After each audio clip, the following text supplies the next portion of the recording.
Hello friends, आज मैं आपके लिए लेके आया हूँ एक नया एक्ट। महिलाओं का कार्यस्थल पर लैंगिक उत्पीड़न निवारण प्रतिषेध प्रतितोष अधिनियम 2013, sexual harassment of women at work place prevention prohibition and redressal act 2013। ये एक्ट मैंने हिंदी और इंग्लिश मीडियम दोनों में कवर कर दिया है। आज इसके इम्पोर्टेंट क्वेश्चंस मैं आपके लिए लेके आया हूँ। मैंने खुद तैयार किए हैं ऐसे क्वेश्चंस की एक PDF बनाई है, जिसमें पिछले एग्ज़ाम्स में आए हुए क्वेश्चंस हैं और जो अन्य क्वेश्चंस इंपॉर्टेंट हैं आगे फ्यूचर में एग्ज़ाम में आने के लिए, उन सब का एक कंसोलिडेटेड PDF तैयार किया है। अगर मेरा वीडियो पसंद आता है तो प्लीज़ वीडियो को लाइक कीजिए और चैनल को सब्सक्राइब कीजिए, जिससे कि आगे आने वाले वीडियोज़ आपको मिलते रहेंगे और इस प्रकार के इंपॉर्टेंट क्वेश्चंस के PDF भी आपको मिलते रहेंगे, जो कि आपकी एग्ज़ाम में काफ़ी इम्पोर्टेंट रोल निभा सकते हैं। तो चलो शुरू करते हैं हम।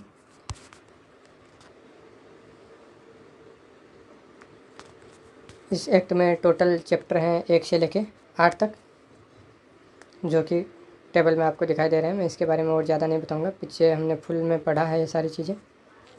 नेक्स्ट है इसकी प्रमुख धाराएं। ये चैप्टर वाइज धाराएं हैं जिनको मैंने तैयार किया है। ये भी हम पहले पढ़ चुके हैं, तो इसके बारे में मैं आपको ज़्यादा नहीं बताऊँगा। अब हम शुरू करते हैं क्वेश्चंस।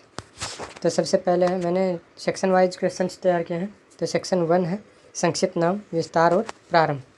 तो इसमें 3 क्वेश्चन बन रहे हैं। पहला क्वेश्चन है लैंगिक उत्पीड़न से संरक्षण तथा गरिमा से कार्य करने का अधिकार, महिलाओं के प्रति सभी प्रकार के विभेदों को दूर करने संबंधी अभिसमय, जैसे अंतर्राष्ट्रीय अभिसमय और लिखतों द्वारा सर्वव्यापी मान्यता प्राप्त मानवाधिकार है। उसका भारत सरकार द्वारा अनुसमर्थन कब किया गया था? तो ये किया गया था 25 जून 1993 को ये किया गया था। नेक्स्ट है कि यह अधिनियमित कब किया गया था, मीन्स इसके ऊपर सहमति कब मिली थी? तो वो मिली थी 22 अप्रैल 2013 को। और ये लागू कब हुआ था? ये लागू हुआ था 9 दिसंबर 2013 को। अधिनियमित किया गया था इसको 22 अप्रैल 2013 को और लागू किया गया 9 दिसंबर 2013 को। नेक्स्ट है धारा 2। धारा 2 क्या है? परिभाषाएं। परिभाषाएं दी गई है इसमें। तो पहली परिभाषा क्या है कि क्या व्यथित महिला उस कार्यस्थल में नियोजित होना आवश्यक है? तो हमने जैसे पढ़ा था कि कोई भी कार्यस्थल अगर है उस पे उस महिला का नियोजित होना आवश्यक नहीं है। अगर घर में अगर कोई कार्य हो रहा है, घर के कार्य के संबंध में अगर है व्यतीत महिला, तो वहाँ पे उसका नियोजित होना आवश्यक है। लेकिन कार्यस्थल पे अगर कुछ है तो वहाँ पे उसका नियोजित होना आवश्यक नहीं है। नेक्स्ट है सेकंड कि खंड ख के अंतर्गत न आने वाले कार्य क्षेत्र के संबंध में, जो खंड ख है उसके पार्ट 1 के अंतर्गत, जो भाग 1 है उसके अंतर्गत नहीं आने वाला जो कार्य क्षेत्र है उसके संबंध में समुचित सरकार कौन होगी? तो वो समुचित सरकार होगी राज्य सरकार। नेक्स्ट है थर्ड अध्यक्ष कौन होगा? अध्यक्ष होगा स्थानीय परिवार समिति का जो अध्यक्ष है वो पीठासीन अधिकारी कौन होगा? आंतरिक परिवार समिति का पीठासीन अधिकारी होगा। नेक्स्ट है 5 कि कर्मचारी में कौन कौन शामिल है? जो कर्मचारी है उसमें कौन कौन शामिल होगा? तो सहकर्मकार, कोई संविदा कर्मकार, परिवीक्षाधीन व्यक्ति, शिक्षु, प्रशिक्षु या किसी अन्य ऐसे नाम से ज्ञात कोई व्यक्ति इसमें शामिल होगा। तो यह भी क्वेश्चन पूछा जा सकता है कि कर्मचारी में कौन कौन शामिल होगा। नेक्स्ट है क्वेश्चन नंबर 6। क्वेश्चन 6 क्या है? लैंगिक उत्पीड़न में कौन कौन से कार्य शामिल हैं? तो इसमें टोटल इस एक्ट में 5 कार्य बताए गए हैं जो कि लैंगिक उत्पीड़न में शामिल है। पहला शारीरिक संपर्क और फ़ायदा उठाना। दूसरा लैंगिक पक्षपात की मांग या अनुरोध करना। थर्ड है लैंगिक अर्थ वाली टिप्पणी करना। फोर्थ है अश्लील साहित्य दिखाना। और फिफ्थ है लैंगिक प्रकृति का कोई अन्य अवांछनीय शारीरिक, मौखिक या अमौखिक आचरण करना। ये 5 कार्य हैं वो लैंगिक उत्पीड़न में आते हैं इस एक्ट के अंतर्गत। अब नेक्स्ट है धारा 3 में कोई क्वेश्चन नहीं है इंपॉर्टेंट इतना। धारा 4 है आंतरिक परिवार समिति का गठन। तो आंतरिक परिवार समिति का गठन से संबंधित क्या क्या क्वेश्चन बन रहे हैं? तो पहला क्वेश्चन है आंतरिक परिवार समिति के गठन में नाम निर्देशित कुल सदस्यों में से कम कितनी महिलाएं होंगी? ये CJ 2021 में आया हुआ भी है, तो कम से कम आधी उसमें महिलाएं होंगी। ये क्वेश्चन वेरी इंपॉर्टेंट है, इस बार भी फिर से आ सकता है। नेक्स्ट है क्वेश्चन नंबर 2। क्वेश्चन 2 है कि आंतरिक परिवार समिति के सदस्य कौन कौन होते हैं? तो एक होता है उसमें पीठासीन अधिकारी, जो कि कर्मचारियों में से कार्यस्थल पर ज्येष्ठ स्तर पर कोई नियोजित महिला होगी। दूसरे होते हैं कर्मचारियों में से 2 से न्यून ऐसे सदस्य होते हैं जो महिलाओं की समस्याओं के प्रति अधिमानी रूप से प्रतिबद्ध हैं। या जिनके पास सामाजिक कार्य में अनुभव या विधिक ज्ञान है। और थर्ड होता है कि गैर सरकारी संगठन एनजीओज या संगम में से ऐसा एक सदस्य जो महिलाओं की समस्याओं के प्रति प्रतिबद्ध है, या ऐसा कोई सदस्य जो लैंगिक उत्पीड़न से संबंधित मुद्दों से सुपरिचित है। यानी एक पीठासीन अधिकारी हो गया, 2 अन्य कर्मचारी हो गए और 1 एनजीओ का मेंबर हो गया। टोटल हो गए इसमें 4, और 4 में से कम कितनी महिलाएं होनी चाहिए? कम से कम आधी महिलाएं होनी चाहिए, मीन्स कम से कम इनमें 2 महिलाएं होनी चाहिए। नेक्स्ट क्वेश्चन है क्वेश्चन 3, प्रत्येक सदस्य का कार्यकाल। प्रत्येक सदस्य का कार्यकाल क्या होगा? 3 वर्ष से अधिक की ऐसी अवधि जो कि नियोजक निर्दिष्ट करे। नेक्स्ट है क्वेश्चन 4। क्वेश्चन 4 है आंतरिक परिवार समिति के सदस्यों को हटाने का कारण। जो आंतरिक परिवार समिति है उसके सदस्यों को किस बेस पे हटाया जा सकता है, कब हटा सकते हैं, क्या कारण हो सकते हैं? तो इसके 4 कारण बताए गए। पहला है धारा 16 में जो बंद किए गए हैं उनका उल्लंघन अगर वो करता है, या दूसरा है किसी अपराध के लिए निर्दोष ठहराया गया है, या उसके विरुद्ध तत्समय प्रवर्त किसी विधि के अधीन किसी अपराध की कोई जांच लंबित है, या थर्ड है कि अनुशासनिक कार्यवाहियों में दोषी पाया गया है, या उसके विरुद्ध कोई अनुशासनिक कार्यवाही लंबित है, या फिर फोर्थ है कि अपनी हैसियत का वो दुरुपयोग करता है, तो उसको आंतरिक परिवार समिति के सदस्यता से हटाया जा सकता है। नेक्स्ट 5वां क्वेश्चन बनता है कि जहाँ कार्यस्थल के कार्यालय या प्रशासनिक यूनिटें भिन्न भिन्न स्थानों या फिर उपखंडीय स्थलों पर स्थित हैं, वहाँ आंतरिक परिवार समिति सभी प्रशासनिक यूनिटों या कार्यालयों में अलग अलग रूप से गठित किए जाएंगे। अगर मान लो कि कोई कार्यस्थल है, उसके कार्यालय या फिर प्रशासनिक यूनिट अलग अलग स्थानों पे हैं, तो उनके लिए अलग अलग आंतरिक परिवार समिति भी बनाई जाएगी। नेक्स्ट है धारा 5। धारा 5 क्या है? जिला अधिकारी की अधिसूचना। जो जिला अधिकारी है उसकी अधिसूचना के संबंध में ओपन किए गए हैं इसमें कि तो जिला अधिकारी की अधिसूचना के क्या क्वेश्चन है। पहला है कि जिला अधिकारी के रूप में किसे नियुक्त किया जाएगा? ऐसा कौन हो सकता है जिसको जिला अधिकारी के रूप में नियुक्त किया जा सकता है? तो या तो जिला मजिस्ट्रेट, या अपर जिला मजिस्ट्रेट, या कलेक्टर, या फिर उप कलेक्टर को इसके रूप में नियुक्त किया जा सकता है। दूसरा है कि जिला अधिकारी की नियुक्ति कौन करता है? तो समुचित सरकार करती है। समुचित सरकार के बारे में हमने पढ़ा था कि समुचित सरकार कौन होगी। नेक्स्ट है धारा 6, स्थानीय परिवार समिति का गठन और उसकी अधिकारिता। तो क्या है? पहला क्वेश्चन बनता है इसमें कि स्थानीय परिवार समिति में परिवाद कब किया जाएगा। स्थानीय परिवार समिति है उसमें परिवाद कब किया जाएगा? तो जहाँ 10 से कम कर्मकार होने के कारण आंतरिक परिवार समिति गठित नहीं की गई हो। कब किया जाएगा? या तो जहाँ पे 10 से कम कर्मकार हैं उसकी वजह से आंतरिक परिवार समिति गठित नहीं की गई, या फिर यदि परिवाद है वो नियोजक के ही विरुद्ध हो तो उसका परिवाद स्थानीय परिवार समिति में किया जाएगा। दूसरा, नोडल अधिकारी की नियुक्ति कौन करता है? तो नोडल अधिकारी की नियुक्ति कौन करता है? जिला अधिकारी करता है। और जिला अधिकारी की नियुक्ति कौन करती है? समुचित सरकार करती है। नेक्स्ट है नोडल अधिकारी के कार्य। नोडल अधिकारी का कार्य क्या होगा? तो ग्रामीण या जनजातीय क्षेत्र में प्रत्येक ब्लॉक, तालुका और तहसील में और शहरी क्षेत्र में वार्ड या नगरपालिका में वाद ग्रहण करना तथा 7 दिन के भीतर संबंधित स्थानीय परिवार समिति को भेजना। नेक्स्ट है स्थानीय समिति की अधिकारिता का विस्तार। जो स्थानीय समिति है उसकी अधिकारिता का विस्तार कहाँ तक होगा? तो जिले के उन क्षेत्रों पर जहाँ वह गठित की गई है वहाँ तक उसका विस्तार होगा। नेक्स्ट है धारा 7। धारा 7 क्या है? स्थानीय परिवार समिति की संरचना, सेवादृति और अन्य निबंध तथा शर्तें। तो क्या होंगी? पहला है स्थानीय परिवार समिति के सदस्य। स्थानीय परिवार समिति के सदस्य कौन कौन होंगे? पहला, एक अध्यक्ष जो सामाजिक कार्य क्षेत्र में प्रख्यात और महिलाओं की समस्याओं के प्रति प्रतिष्ठित है। दूसरा होगा एक सदस्य जो जिले में ब्लॉक, तालुक या तहसील या वार्ड या नगर पालिका कार्यरत महिला। नेक्स्ट है कि 2 सदस्य जिनमें से कम एक महिला होगी, महिलाओं की समस्याओं के प्रति प्रतिबद्ध गैर सरकारी संगठन एनजीओ या फिर संगम में से लैंगिक उत्पीड़न से संबंधित मुद्दों से सुपरिचित हो। और लास्ट होगा जिले के सामाजिक कल्याण या महिला और बाल विकास से संबंध अधिकारी इसका पदेन सदस्य होगा। तो वे इतने सदस्य होंगे, टोटल 5 सदस्य होंगे इसके। नेक्स्ट क्वेश्चन बनता है कि स्थानीय परिवार समिति के सदस्यों का कार्यकाल कितना होगा? तो 3 वर्ष से अधिक की ऐसी अवधि होगी जो कि जिलाधिकारी निर्दिष्ट करेगा।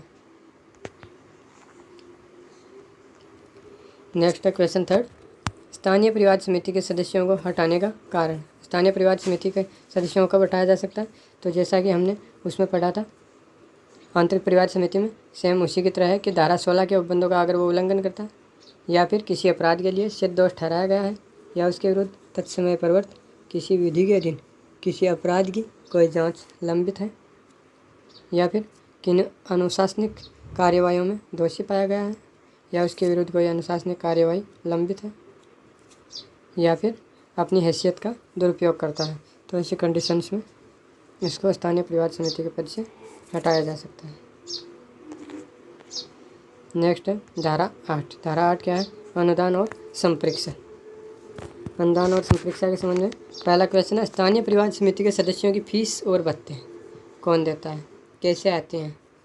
तो क्या आती है? केंद्र सरकार देती है राज्य सरकार को। स्थानीय परिवाद समिति के सदस्यों के लिए जो फीस और भत्ते हैं उनके लिए पैसे देती है केंद्र सरकार राज्य सरकार को। राज्य सरकार एक अधिकरण स्थापित करती है और उस अधिकरण को दे देती है, और अधिकरण है वो जिलाधिकारी को देता है, और जिलाधिकारी किसको दे देगा? स्थानीय परिवाद समिति के जो सदस्य हैं उनको डिस्ट्रीब्यूट करेगा। नेक्स्ट सेकंड है कि अधिकरण की संप्रेक्षा कौन करता है? तो ये करता है राज्य का महालेखाकार अधिकरण है, उसकी संप्रेक्षा करता है।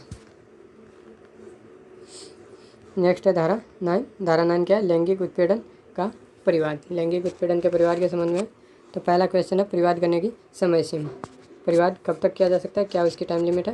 तो घटना की तारीख से 3 महीने और श्रृंखलाबद्ध घटनाओं की दशा में अंतिम घटना की तारीख से 3 महीने में लिखित में, परंतु विशेष कारणों से 3 महीने से अधिक के लिए और विस्तारित किया जा सकता है। यानी कि जो घटना हुई है उससे 3 महीने के भीतर उसको परिवाद करना होता है। अगर मान लो घटना है वो एक सिलसिला है, सिलसिलाबद्ध है, क्रमबद्ध है, तो जो लास्ट बार हुई है उससे 3 महीना, और अगर कुछ विशेष कारण है जिनकी वजह से वो परिवाद नहीं कर सकती है तो 3 महीने की एक्स्ट्रा अवधि भी उसको दी जा सकती है। सेकंड क्वेश्चन है कि कब व्यतीत महिला का विधिक प्रतिनिधि या ऐसा अन्य व्यक्ति जो विहित किया जाए इस धारा के अधीन परिवाद कर सकेगा। यानी ऐसा कब कर सकेगा? तो जहाँ पे व्यतीत महिला उसकी शारीरिक या मानसिक असमर्थ है या फिर मृत्यु हो गई है उसकी, या फिर अन्यथा वो परिवाद करने में असमर्थ है, तो ऐसी स्थिति में उसका विधिक प्रतिनिधि या कोई अन्य व्यक्ति परिवाद कर सकेगा। नेक्स्ट है धारा 10। धारा 10 है सुलह। तो क्या है? पहला क्वेश्चन है क्या धन संबंधी समाधान सुलह के लिए एक आधार के रूप में हो सकता है? तो नहीं हो सकता है, धन संबंधी समाधान नहीं किया जा सकता है। सेकंड है सुलह की प्रतियां किस किस को दी जाएगी? तो व्यतीत महिला और प्रत्यार्थी दोनों पक्षकारों को सुलह की प्रतियां दी जाएंगी। और लास्ट है क्वेश्चन नंबर 3 कि इस धारा के अधीन सुलह हो जाने पर स्थानीय या आंतरिक समिति द्वारा कोई और जांच संचालित नहीं की जाएगी। अगर मान लो कि इस धारा के अधीन सुलह हो जाती है तो स्थानीय समिति द्वारा या फिर आंतरिक समिति के द्वारा कोई भी जांच संचालित नहीं की जाएगी। नेक्स्ट है धारा 11 परिवाद की जांच। जो परिवाद है उसकी जांच। तो पहला क्वेश्चन है स्थानीय या फिर आंतरिक समिति कितने समय में परिवाद पुलिस को भेजेगी? तो वो 7 दिन के भीतर अगर आवश्यक हो तो परिवाद को पुलिस को भेजेगी 7 दिन के भीतर।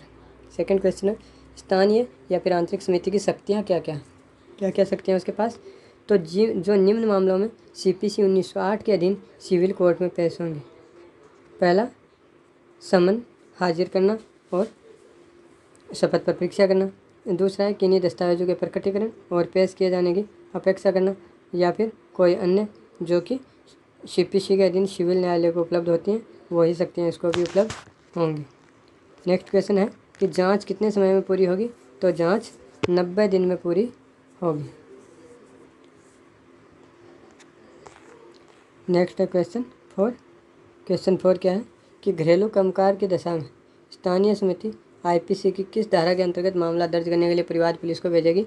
तो वह है धारा 509 के अंतर्गत। अगर घरेलू कर्मकार हैं तो स्थानीय समिति और IPC की धारा 509 के अधीन पुलिस को परिवाद दर्ज करने के लिए भेजेगी। नेक्स्ट है धारा 12 जांच लंबित रहने के दौरान कार्यवाही। जांच लंबित रहने के दौरान कार्यवाही के संबंध में क्या उपबंध है? तो पहला है व्यतीत महिला या प्रत्यर्थी किसी अन्य कार्यस्थल पर स्थानांतरण करना। जांच लंबित रहने के दौरान क्या क्या कर सकता है? व्यतीत महिला या प्रत्यर्थी में से किसी को एक को किसी अन्य कार्यस्थल पर स्थानांतरित कर सकता है, या फिर व्यतीत महिला को 3 मास तक की अवधि की छुट्टी दी जा सकती है, या फिर थर्ड है कि व्यतीत महिला को ऐसे अन्य राहत जो कि विहित की जाए। यानी या तो व्यतीत महिला या प्रत्यर्थी में से किसी एक को दूसरे कार्यस्थल पर बदल दिया जाएगा, स्थानांतरित कर दिया जाएगा, या फिर व्यतीत महिला को 3 मास की छुट्टी दे दी जाएगी, या फिर व्यतीत महिला को कोई अन्य ऐसी राहत दी जा सकती है। सेकंड क्वेश्चन है कि ऐसी जो छुट्टी है वो सामान्य छुट्टी के अतिरिक्त होगी। जो व्यतीत महिला को छुट्टी दी जा सकती है 3 मास तक, वो उसको नॉर्मल जो छुट्टी है जिसके लिए वो ऑथराइज है उसके अतिरिक्त होगी। और थर्ड क्वेश्चन है कि पर्सन 1 की कार्यवाही व्यतीत महिला के अनुरोध पर ही की जाएगी। जो क्वेश्चन 1 है, जांच के लंबित रहने के दौरान जो कार्यवाही है 3 टाइप की बताई गई है, वो जो व्यतीत महिला है वो अनुरोध करेगी तो ही की जाएगी, अन्यथा नहीं की जाएगी। नेक्स्ट है धारा 13। धारा 13 है जांच रिपोर्ट। तो क्या है? जांच पूरा होने पर स्थानीय आंतरिक समिति अपने निष्कर्षों की एक रिपोर्ट 10 दिन के भीतर यथास्थिति नियोजक या जिलाधिकारी और पक्षकारों को देगी। जब जांच पूरी हो जाती है उसके 10 दिन के भीतर वो इसकी रिपोर्ट है नियोजक या जिलाधिकारी को और पक्षकारों को देगी। नेक्स्ट है क्वेश्चन नंबर 2 कि स्थानीय या फिर आंतरिक समिति नियोजक या फिर जिलाधिकारी को क्या क्या सिफारिश करेगी, क्या क्या सिफारिश ये कर सकते हैं। तो पहला है प्रत्यर्थी को लागू सेवा नियमों के उपबंधों के अनुसार कदाचार के रूप में, या फिर जहां ऐसे सेवा नियम नहीं बनाए गए हैं वहां पर ऐसी रीति से जो कि विहित की जाए। दूसरा है कि प्रत्यर्थी को लागू सेवा नियमों में किसी बात के होते हुए भी प्रत्यर्थी के वेतन या मजदूरी से व्यतीत महिला को या उसके विधिक वारिसों को संदत्त की जाने वाली ऐसी राशि की जो कि वो समुचित समझे कटौती करने का आदेश दे सकेगा। तो ये 2 आदेश उसके द्वारा दिए जा सकेंगे। थर्ड है यदि प्रत्यर्थी नियोजन समाप्त कर दे तो वह ऐसी राशि महिला को दे देगा। अगर प्रत्यर्थी नियोजन को समाप्त कर दे तो वह ऐसी राशि को महिला को दे देगा। नेक्स्ट है यदि प्रत्यर्थी ऐसी राशि महिला को देने में असफल रहता है तो क्या होगा? स्थानीय आंतरिक समिति संबंधित जिलाधिकारी को भू राजस्व के बकाया के रूप में राशि को वसूली करने के आदेश दे सकेगी। कौन दे सकेगी? स्थानीय या फिर आंतरिक समिति। और नेक्स्ट क्वेश्चन है 5th कि नियोजक या जिलाधिकारी सिफारिश के कितने समय में कार्यवाही करेंगे? तो सिफारिश के 60 दिन के भीतर वो कार्यवाही करेंगे। नेक्स्ट है धारा 15 प्रतिकर की अवधारणा। तो क्या है प्रतिकर की अवधारणा? प्रतिकर की राशि का अवधारण करते समय स्थानीय आंतरिक समिति क्या क्या ध्यान में रखेगी? प्रतिकर की राशि का अवधारण करते समय क्या क्या ध्यान में रखेगी? तो पहला है व्यतीत महिला को कारित हुए मानसिक आघात, पीड़ा, यातना और भावनात्मक कष्ट। सेकंड है लैंगिक उत्पीड़न की घटना के कारण वृत्ति के अवसर की हानि। थर्ड है पीड़ित द्वारा शारीरिक या मनश्चिकित्सीय उपचार के लिए उपगत चिकित्सा व्यय। फोर्थ है प्रत्यर्थी की आय और वित्तीय हैसियत। फिफ्थ है एक मुश्त या किस्तों में ऐसे संदाय की साध्यता। तो ये 5 चीज़ों को ध्यान में रखते हुए वो प्रतिकर की राशि का अवधारण करेगी। नेक्स्ट है धारा 16। धारा 16 है परिवाद की अंतर्वस्तु और जांच कार्यवाहियों के प्रकाशन या सार्वजनिक करने का प्रतिषेध। तो पहला क्या होगा? इस अधिनियम के अंतर्गत कोई पहचान या जानकारी प्रकाशित नहीं की जाएगी, लेकिन लैंगिक उत्पीड़न के किसी पीड़ित को अभिप्राप्त न्याय के संबंध में जानकारी का प्रसार किया जाएगा। क्या किया जाएगा कि कोई भी पहचान या जानकारी प्रकाशित नहीं की जाएगी, लेकिन लैंगिक उत्पीड़न का जो पीड़ित है उसको जो न्याय अभिप्राप्त हुई है उसके संबंध में जानकारी का प्रसार किया जा सकेगा। नेक्स्ट है धारा 17। धारा 17 क्या है? परिवाद की अंतर्वस्तु और जांच कार्यवाहियों के प्रकाशन या सार्वजनिक करने के लिए शक्ति। तो क्या शक्ति है? पहला क्वेश्चन है कोई पहचान या जानकारी प्रकाशित करने पर शास्ति। कोई पहचान है या फिर कोई जानकारी है उसको प्रकाशित अगर किया जाता है तो उसके ऊपर क्या शास्ति लगाई जाएगी? तो लागू सेवा नियमों के अनुसार, या फिर जहाँ ऐसे सेवा नियम नहीं बनाए गए हैं वहाँ पे ऐसी रीति से जो कि विहित किया जाए।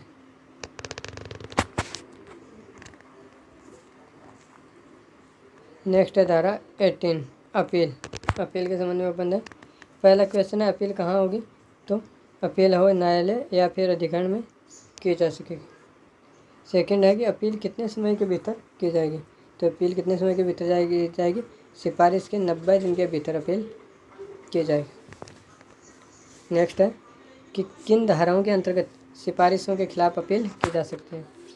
वो कौन कौन सी धाराएं हैं जिनके अंतर्गत सिफारिश की गई है उनके खिलाफ अपील की जा सकती है, तो धारा 13 की उपधारा 2, धारा 13 की उपधारा 3 का खंड 1, या धारा 13 की उपधारा 3 का खंड 2, या फिर धारा 14 की उपधारा 1, या फिर धारा 14 की उपधारा 2, या फिर धारा 17।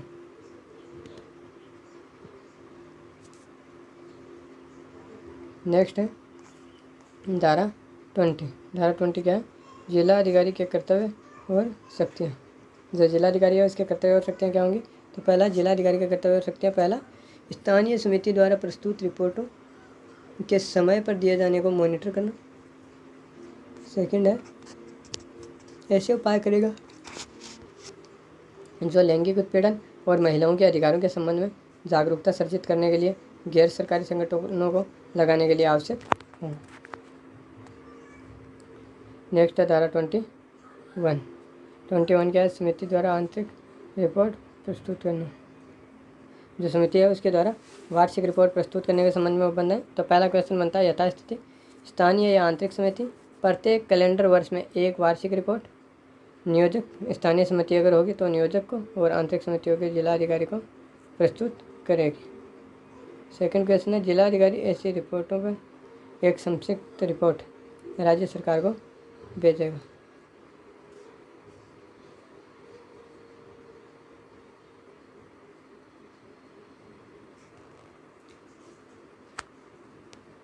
नेक्स्ट है धारा 22। धारा 22 है नियोजक द्वारा वार्षिक रिपोर्ट में जानकारी का सम्मिलित किया जाना। तो क्या क्या जानकारी सम्मिलित की जाएंगी, पहला है नियोजक की वार्षिक रिपोर्ट में क्या क्या शामिल होगा, तो दो चीज़ें शामिल होगी, पहला है फाइल किए गए मामलों की संख्या और दूसरा निपटाए गए मामलों की संख्या। और सेकंड क्वेश्चन बनता है कि नियोजक एक वार्षिक रिपोर्ट जिला अधिकारी को भेजेगा। नेक्स्ट है धारा 23। धारा 23 है समुचित सरकार द्वारा कार्यान्वयन की मॉनिटरिंग और आंकड़े रखा जाना। तो पहला क्वेश्चन बनता है समुचित सरकार लैंगिक उत्पीड़न से संबंधित फाइल किए गए और निपटाए गए मामलों की संख्या संबंधी आंकड़े रखेगा। नेक्स्ट है धारा 26 है अधिनियम के उपबंधों के अनुपालन के लिए शास्ति। जो अधिनियम के उपबंध है उनके अनुपालन करता है तो उसके लिए क्या शास्ति होगी, तो पहला है नियोजक आंतरिक समिति के गठन में असफल या फिर धारा 13 या 14 या 22 में असफल या इस अधिनियम के अन्य नियमों का उल्लंघन करता है तो उस पर सज़ा क्या होगी, तो पहला है 50,000 रुपये तक का जुर्माना। दूसरा है इससे दुगुने का जुर्माना हो जाता है जब उस अपराध के लिए दोबारा वो सिद्धोष हो जाता है या फिर किसी अन्य विधि में कोई बृहत्तर दंड अगर हो तो। और थर्ड है कारोबार का रजिस्ट्रेशन रद्द कर दिया जाएगा। नेक्स्ट है धारा 27 क्या है, न्यायालयों द्वारा अपराध का संज्ञान। न्यायालयों द्वारा अपराध के संज्ञान के संबंध में ओपन किए गए हैं। तो पहला है न्यायालयों द्वारा अपराध का संज्ञान कब लिया जाएगा, तो व्यथित महिला या आंतरिक या स्थानीय समिति द्वारा इस निमित्त प्राधिकृत किसी व्यक्ति द्वारा अगर परिवाद किया जाता है तो न्यायालयों द्वारा अपराध का संज्ञान लिया जा सकता है। दूसरा क्वेश्चन है कि महानगर मजिस्ट्रेट या प्रथम वर्ग न्यायिक मजिस्ट्रेट से अवर कोई न्यायालय अपराध का विचारण नहीं करेगा, यानी इसका कौन विचारण कर सकता है, तो या तो महानगर मजिस्ट्रेट या फिर प्रथम वर्ग न्यायिक मजिस्ट्रेट, इनसे छोटा कोई व्यक्ति अपराध का विचारण नहीं करेगा। नेक्स्ट है थर्ड क्वेश्चन, महिला आईपीसी की 3 धाराओं के अंतर्गत एफआईआर दर्ज करा सकती है, तो धारा 384 के या फिर धारा 509 के अंतर्गत वो एफआईआर दर्ज करवा सकती है। और नेक्स्ट है कि इस अधिनियम के अधीन प्रत्येक अपराध किस प्रकार का होगा, तो असंज्ञेय अपराध होगा। नेक्स्ट है धारा 28, अधिनियम का किसी अन्य विधि के अल्पीकरण में नहीं होना। यह अधिनियम किसी अन्य विधि के अल्पीकरण में नहीं होगा।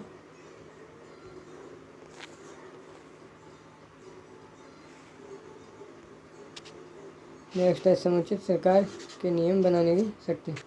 समुचित सरकार के नियम बनाने की क्या क्या शक्तियाँ हैं वो पढ़ेंगे हम। पहला, नियम बनाने की शक्ति किसको है, तो केंद्र सरकार को है। और धारा 8 की उपधारा 4 के अंतर्गत राज्य सरकार को भी नियम बनाने की शक्ति। यानी राज्य सरकार धारा 8 की उपधारा 4 के अंतर्गत नियम बना सकती है और बाकी सब पे केंद्र सरकार नियम बना सकती है। सेकंड क्वेश्चन है, केंद्र सरकार नियम बनाने के बाद प्रत्येक सदन में 30 दिन के लिए जो 2 या अधिक सत्रों में पूरा हो सकता है वो पेश करेगी। जो भी नियम बना लिया है तो उसको तुरंत से 30 दिन के लिए दोनों सदनों में पेश करेंगे। राज्य सरकार भी जो धारा 8 की उपधारा 4 के अंतर्गत नियम बनाती है उनके लिए सेम प्रोसीजर फॉलो करेगी। नेक्स्ट है धारा 30, कठिनाइयों को दूर करने की शक्ति। तो कठिनाइयों को दूर करने की क्या शक्ति है। पहला है, इस धारा के अधीन कोई आदेश इस अधिनियम के प्रारंभ से 2 वर्ष की अवधि की समाप्ति पर नहीं होगा। 2 वर्ष की उसकी समाप्ति हो जाती है लिखा। अब देखो यहाँ पे 2 इम्पोर्टेंट और भी क्वेश्चन है। पहला है, विशाखापट्टनम राजस्थान राज्य 1997, ये काफ़ी इंपॉर्टेंट केस है। इसमें डिसीजन दिया गया था guidelines for women at work, जो महिलाएं हैं काम पे उनके लिए गाइडलाइंस कुछ निकाली गई थी। और दूसरा है, अनऑर्गेनाइज सेक्टर किसे कहते हैं, जहाँ पे 10 से कम व्यक्ति कार्य करते हैं तो उसको अनऑर्गेनाइज सेक्टर कहते हैं। तो इस प्रकार से हमारा एक्ट कंप्लीट हो गया। इससे अगले वीडियो में मैं दूसरे एक्ट पे इसी प्रकार के इंपॉर्टेंट क्वेश्चंस लेके आऊँगा। तब तक बने रहिए।